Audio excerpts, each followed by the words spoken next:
I never thought my college graduation would turn out like this, but I should start from the beginning and tell you who I am and how everything led to that day that changed my life forever. I 22F, am a senior in college, majoring in computer science with a focus on software development. I've maintained a 3.9 GPA throughout my 4 years, earned multiple academic scholarships, and even secured a promising job offer from a major tech company. By most standards, I should be celebrating these achievements. Instead, I'm sitting here trying to make sense of how my family fell apart over what should have been one of the happiest moments of my life. I've always felt like the second best daughter in my own family. It's a strange feeling when you grow up knowing that your mother has another child she loves more than you.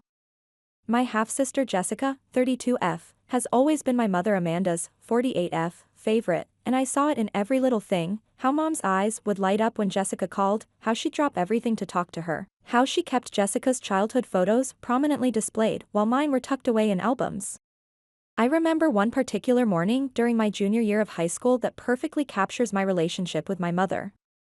I had just found out I'd won the statewide programming competition, beating out students from over 50 other schools. I rushed home, clutching my gold medal and certificate, my heart pounding with excitement.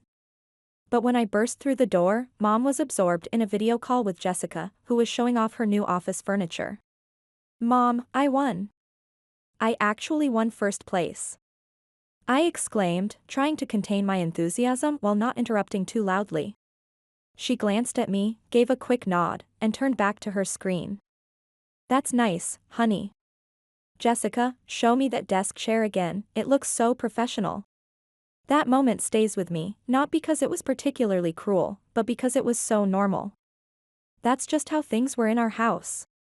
"Mom, when is Jessica coming to visit?" I remember asking countless times throughout my childhood, tugging at my mother's sleeve while she was talking on the phone with Jessica. "Not now, Lily, your sister is very busy with work," she'd say, waving me away. That was always the answer. Jessica was busy with college, then with her career, then with her life in another state.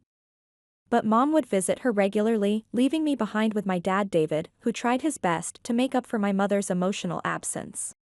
My dad was different. He understood the power of small moments. When I was struggling with calculus during my sophomore year of high school, he'd sit with me every night after his long days at work, patiently working through problems until I understood. He never missed a single one of my coding competitions or academic awards ceremonies. Even when he was exhausted from work, he'd always find the energy to ask about my day and really listen to the answer. The story of our family is complicated. My mother was married before, had Jessica, then divorced and married my father. When I was born, Jessica was already 10. I barely remember her living with us. She left for college when I was 12 and never really came back home. But even during those 12 years, the difference in how Mom treated us was clear as day. I remember my 16th birthday. Dad had planned a small celebration with my closest friends, complete with homemade decorations and my favorite chocolate raspberry cake that he'd learned to bake just for me. Mom had promised to be there, but at the last minute, Jessica called saying she needed help choosing paint colors for her new apartment. Mom left immediately, not even staying for the cake. Dad saw my disappointment and spent the whole evening making sure I laughed, telling silly jokes and doing his famous terrible dance moves until I forgot about Mom's empty chair. That was my dad, always finding ways to fill the gaps Mom left. He'd attend my parent-teacher conferences alone, proudly displaying my report cards on the fridge, and take hundreds of photos at every school event. He even taught himself basic programming so he could understand my passion for coding. "Show me what you're working on, kiddo," he'd say, genuinely interested in my latest project, even when the technical details went over his head. But then 3 years ago, everything changed. I was in my sophomore year of college when Dad had a massive heart attack. He died before I could even get to the hospital to say goodbye. With him went not just my biggest supporter, but the last barrier between me and my mother's cold indifference. The change in Mom after Dad's death was dramatic. If before she occasionally showed me affection, after Dad's death she became almost a stranger in our house. She'd go days without speaking to me, lost in her phone conversations with Jessica or planning her next visit to see her. The house that had once been warm with Dad's laughter became silent and cold. Thank you God for my grandfather Robert, 75M, my dad's father. He stepped in when Dad died, becoming my primary support system. He's the kind of grandfather who not only remembers every important date but makes each one special. When I made the dean's list for the 6th consecutive semester, he surprised me by showing up at my dorm with my dad's old, world's best programmer, mug filled with my favorite coffee. Your father used to brag about you to anyone who would listen, he told me that day, his eyes twinkling. He knew you'd go far, Lily. And I'm here to make sure you do. Since Dad's death, Grandpa Robert has been my anchor. He's attended every academic ceremony, sat through countless practice runs of my project presentations, and even learned to use video chat so we could have our weekly coffee and code sessions when I was too busy with classes to visit. When Mom would leave town to visit Jessica, sometimes for weeks at a time, he'd make sure I wasn't alone. But it wasn't just about being there for events, he helped me navigate the complex emotional landscape after Dad's death. He shared stories about my father's college days, showing me old photos and telling me how similar we were in our determination and drive. Through him, I felt like I still had a connection to Dad. As my college graduation approached, I decided to keep things modest but meaningful. No wild parties or elaborate celebrations, just a family gathering at our house. Despite everything, I still wanted to try to bring our fractured family together. Maybe, I thought naively, graduating summa cum laude in computer science would finally make Mom see me as an adult worthy of her attention. I spent weeks planning everything, putting my project management skills to good use. I created detailed spreadsheets for the catering, timelines for the ceremony and celebration, and even a seating arrangement that would minimize potential family tensions. Grandpa Robert had offered to help with the expenses, but I wanted to prove I could handle it like an adult. I'd saved money from my part-time job as a coding tutor, carefully budgeting for every detail. I ordered a cake that would remind everyone of Dad's famous chocolate raspberry creation, found a photographer who specializes in candid family moments, and even planned to set up a memorial corner with Dad's photos. I made sure to include all Mom's favorite dishes in the catering order, hoping it would make her happy. The venue I chose for the celebration was Dad's favorite local restaurant, where he used to take me for coding breakthrough celebrations whenever I solved a particularly tough programming problem. Then came the hard part, calling Jessica. I still held on to a sliver of hope that maybe, just maybe, my academic achievement would bridge the gap between us. After all, she works in tech too, though she never misses a chance to remind me that her position as a project manager is more significant than my basic coding. Hey, Jess, I said when she picked up, trying to keep my voice steady. I'm having my graduation ceremony and a small celebration next month. I'm graduating summa cum laude, and, would you like to come? Oh, Lily, she replied, her voice distant and cold, as if I was a telemarketer interrupting her day. I've got my own things going on, can't make it. Sorry. Click. She hung up before I could even mention that I'd landed a job at a tech company that rivaled her own. I stood there holding my phone, feeling that familiar ache in my chest. What had I ever done to make her dislike me so much? Was it just because I was the child from Mom's second marriage, or was there something fundamentally wrong with me? But the real blow came the next morning at breakfast. Mom walked into the kitchen while I was reviewing the graduation ceremony schedule, double-checking the timing for the academic honors presentation where I would be recognized for my thesis on innovative software security protocols. Lily, I need to tell you something, she said, not even looking at me as she poured her coffee. I won't be at your graduation ceremony. Jessica just bought a new house in Boston, and she's having a housewarming party that weekend. I'm leaving 3 days before to help her prepare. The world seemed to stop for a moment. The schedule in my hands suddenly felt meaningless. Mom, it's my college graduation, I said, my voice barely a whisper. I'm giving a speech as the top graduate in computer science. The housewarming can wait, can't it? She finally looked at me, her eyes cold and distant. I've already decided. Jessica's housewarming is more important to me. She's more important to me. You're old enough to understand that. Besides, your father's not here to make a fuss about it anymore. The casual cruelty of bringing up Dad hit me like a physical blow. I'd always known deep down that Mom loved Jessica more, but hearing her say it so bluntly, and then using Dad's death as a dismissive footnote. I ran to my room, tears streaming down my face, my breakfast forgotten on the kitchen table. Through my tears, I could hear her packing her suitcase in the next room, humming cheerfully as if she hadn't just shattered my heart.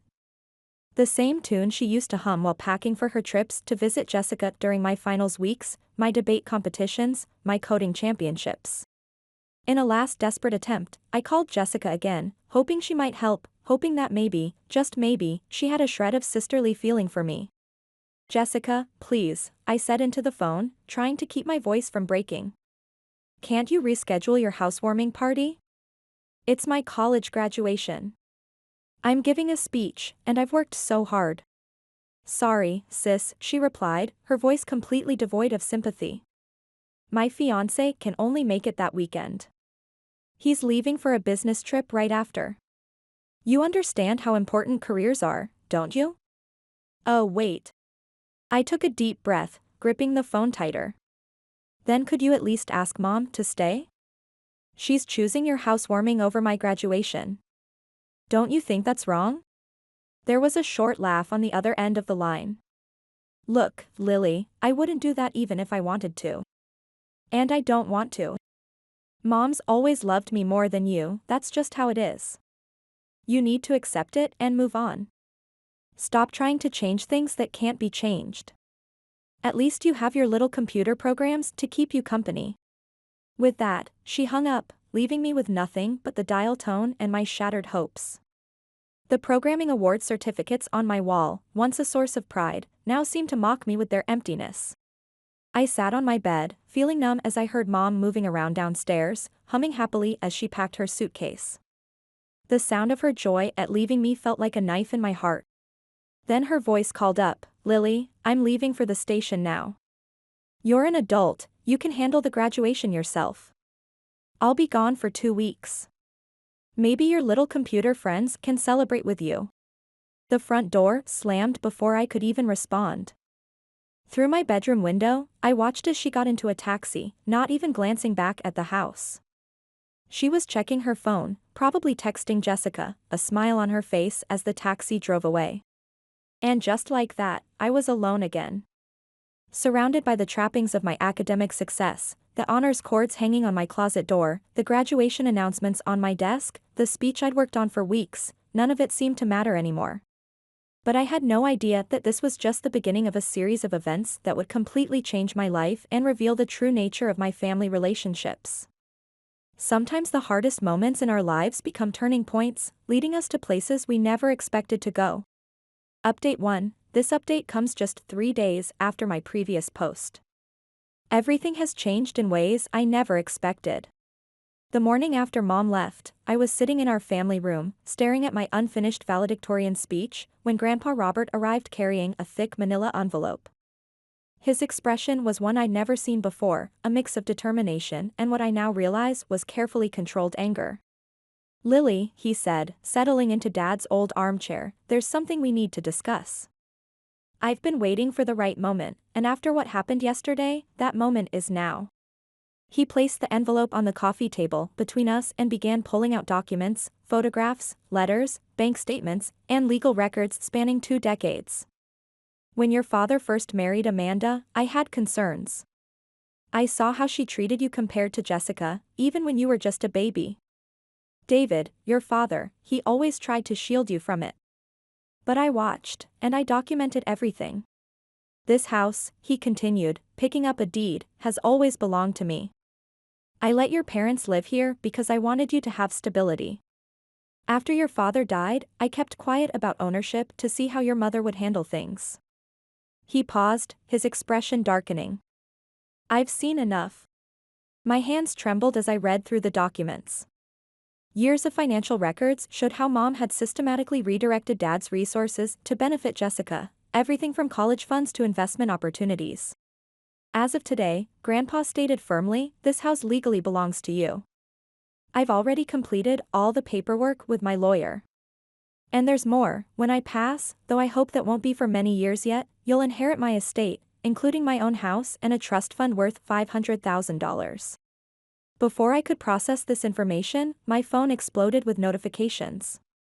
Word had spread quickly, though I later learned Jessica had been monitoring Grandpa's lawyer's office for months. First came a text from Jessica, my precious little sister. I've been thinking about you so much. I've decided to postpone my housewarming. Your graduation is way more important. This was followed by a barrage of messages from Mom. Lily, sweetheart. I've had a complete change of heart. I'm booking a flight home right now. Baby, please call me back. I've been thinking about all the special moments we should share. I've already told everyone at Jessica's how proud I am of my brilliant younger daughter. The sudden change in their tone made me physically ill. Then came the voicemail that revealed their true colors. Mom had accidentally called me while talking to Jessica. Listen, we need to revise our strategy with the house sale. If Robert's given it to her, we need to be smarter about this. Your investment group still needs a property in that area, right? She caught herself and hung up, but not before I heard Jessica's response. Don't worry, Mom. Lily's always been desperate for our approval. This just gives us more leverage. The next few days became a surreal parade of manipulation. Mom sent expensive overnight deliveries, a designer graduation dress, in Jessica's size, a laptop, the exact model Jessica had recommended to her clients, and even a job offer from Jessica's company, for a junior position reporting directly to her. But the most revealing moment came during a group chat I wasn't meant to see. My aunt accidentally added me to a family conversation. Mom, we need everyone's help managing this situation with Lily. Robert's inheritance could be crucial for Jessica's real estate investments. Jessica, don't worry, I have a plan. Once she trusts me, I'll introduce her to my investment partners. They know how to handle naive tech kids with sudden windfalls. Graduation day arrived with a crisp morning breeze. Instead of the elaborate family celebration I'd originally planned, I decided on something different. Grandpa and I transformed the garden, Dad's favorite spot, into an intimate graduation space. His old programming books lined the patio table, and his "A World's Best Dad" mug held fresh flowers. During the ceremony, as I gave my valedictorian speech, I deviated from my prepared text. Success isn't just about academic achievements or career milestones. It's about understanding your own worth. Sometimes, the people who should support you may fail you, but that doesn't diminish your value. My father taught me that through his actions every day until we lost him. Throughout the ceremony, Mom was live posting about her devastating heartbreak at missing her beloved daughter's graduation due to unavoidable circumstances. Jessica was sharing throwback photos of us with captions about unbreakable sisterly bonds, most of them poorly photoshopped. But their lies unraveled quickly. Between Mom's staged photos from Jessica's housewarming, the real estate listings appeared on social media. The same house Jessica had claimed to buy was still on the market. Their entire story was a fabrication. After the ceremony, Grandpa Robert handed me a USB drive containing years of correspondence between Mom and Jessica. Their discussions about using my inheritance and manipulating my emotions were all there, meticulously archived by Dad before his death. Your father knew, Grandpa said softly. He was gathering evidence to protect you. The night before his heart attack, he asked me to promise I'd look after you. The last file was a video message from Dad. Lily, my brilliant girl. Remember what I always told you about code? How a single missing character can corrupt an entire program. Well, sometimes people are like that too. But just like in programming, you can debug and start fresh. Don't let anyone exploit your kindness, sweetheart. Not even family. That evening, I drafted emails to both Mom and Jessica. I know about the fake housewarming. I know about your plans for my inheritance. Most importantly, I know my own worth now. Don't contact me again. Then I blocked their numbers, emails, and social media accounts. Watching the sunset from what was now truly my home, I felt something I hadn't experienced in years: peace. As I write this update, I'm sitting in what used to be Dad's home office, now my workspace. I've removed Mom and Jessica's photos, replacing them with my certificates, Dad's programming awards, and a new photo from graduation, me, Grandpa Robert, and the people who chose to be there. Tomorrow, I start my new job at a tech company across town. Not Jessica's company, which desperately tried to recruit me this week, but a smaller firm where I can grow on my own terms. Sometimes the family you're given isn't the family you need. Sometimes the strongest thing you can do is create your own definition of family, one built on respect, genuine love, and mutual support rather than manipulation and conditional acceptance.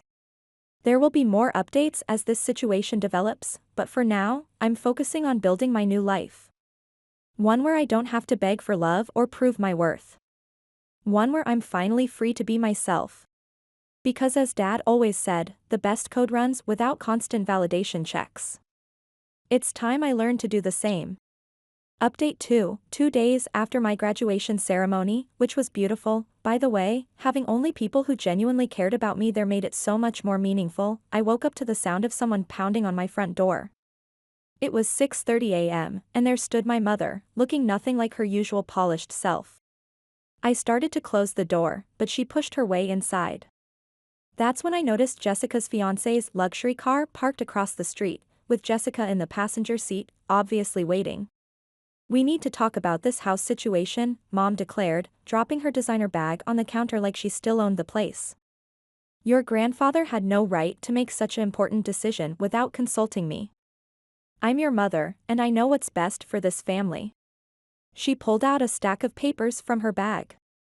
"I've been talking to Jessica's financial advisor, and we've come up with a perfect solution.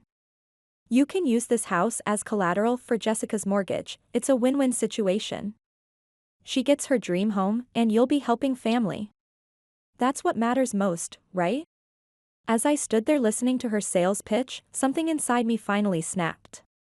3 years of suppressed grief over Dad, a lifetime of feeling second best, all those nights I cried myself to sleep after she chose Jessica over me, it all came rushing to the surface. "Mom," I interrupted, my voice steadier than I expected, "where were you 2 days ago?" She waved her hand dismissively. "That's not important right now. What's important is that we're family, and families help each other. Now, about these papers.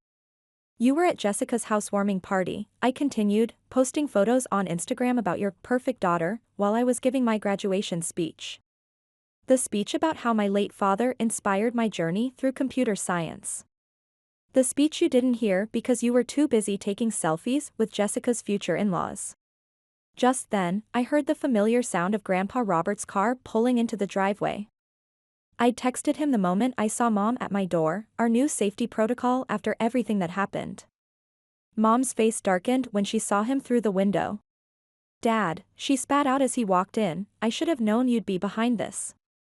You've always tried to turn Lily against me, just like you turned David against his family." Grandpa's voice was calm but firm. "Against you? Amanda, I watched you neglect your daughter for years. I kept hoping you'd change, that you'd see what you were doing. But you know what the final straw was?" He pulled out his phone and played a recording. Mom's voice filled the room. "Once the old fool signs over the house to Lily, we can convince her to use it as collateral. She's naive enough to fall for it, just like David was with his investments. Remember how easy it was to get him to?" Mom's face went pale. "You've been recording my calls?" "No," Grandpa replied, "Jessica's fiancé's ex-wife sent me this. Apparently, she doesn't think too highly of your plan to exploit my granddaughter." The room fell into a heavy silence. Through the window, I could see Jessica frantically typing on her phone in the car, probably realizing their scheme was falling apart. "You want to know something interesting, Mom?" I said, finding strength in Grandpa's presence. "At my graduation, Dean Matthews asked where my mother was. When I told her you were at my half-sister's housewarming party, she shared something fascinating. Apparently, Jessica's new house is just a rental. The mortgage story, the urgent housewarming, it was all a lie to manipulate me into putting up my house as collateral for her real estate investment scheme." Mom's face contorted with rage. "How dare you investigate us? This is exactly why you've always been difficult, always questioning, always doubting. Jessica understands family loyalty." "Loyalty?" I laughed, but there was no humor in it. "Let's talk about loyalty, Mom. When Dad died, I found his life insurance papers. He left everything to me, but you convinced me to sign it over to you, claiming it would be better for the family. Where did that money go? To Jessica's failed startup? Mom's mask finally cracked completely. You ungrateful little, you think you're so smart with your fancy degree and your programming job? Jessica has real business sense. She just needs proper backing to make it big, and as family, you're obligated to help. The only obligation, Grandpa cut in, that Lily has is to herself and her own well-being. Amanda, I want you out of this house. Now. You can't. Actually, I can, I interrupted, feeling years of built-up strength finally breaking free. This is my house now. And you're not welcome here anymore. Neither is Jessica. I'm done being your backup plan. As if on cue, Jessica chose that moment to storm in. You're making a huge mistake, Lily. Family is everything. You'll regret shutting us out. I looked at them both, my mother and half-sister, two people who had only ever seen me as a means to an end. No, I said quietly, I think my only regret was spending so many years trying to earn love from people who were incapable of giving it. They didn't leave quietly. There were threats about contesting the will, promises of legal action, attempts at emotional manipulation. But in the end, they had no choice. The house was mine, legally and officially, and they had to go. Later that evening, sitting on the porch with Grandpa Robert, watching the sunset paint the sky in brilliant colors, I felt a strange sense of peace. Your father would be proud of you, he said, squeezing my hand. Not just for your achievements, but for finding the strength to stand up for yourself. I thought about everything that had happened since my graduation. In just a few days, my whole world had changed. I'd lost a mother and sister, but in a way, I'd never really had them to begin with. What I did have was a grandfather who loved me unconditionally, a house of my own, and most importantly, the freedom to build my life on my own terms. You know what, Grandpa? I said, watching the last rays of sunlight fade. I think Dad would be proud of both of us. Sometimes the family you're born with isn't the family you end up with, and that's okay. Sometimes it takes losing the wrong people to make room for the right ones. This morning, I started redecorating the house. The first thing I did was put up Dad's old, World's Best Programmer mug in a display case in the living room. It's not much, but it's a start. A reminder that sometimes endings are just better beginnings in disguise.